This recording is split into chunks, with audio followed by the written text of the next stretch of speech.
Bagong doktor nga nag-top sa licensure examination gipasidunggan sa Mandaue City. Nito nga to sa sesyon sa City Council, si Christopher Nino Kamay Mendoza kinsa may first placer sa licensure exam niadtong Abril. Si Dr. Mendoza lumad nga taga Mandaue City, mi-graduate siya sa pribadong eskwelahan elementarya dayon sa Mandaue Science High School.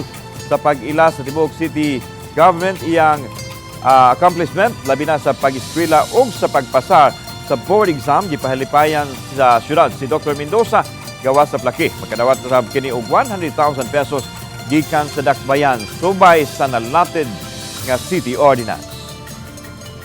Kani ako ang achievement again is a reminder no to all the youth, especially nga kaning pagka-doktor or pagka-abogado or unsa inyong mga dakom sa inyong kinabuhi no, can be achieved through hard work, dedication, no, kay this is open to all, not only to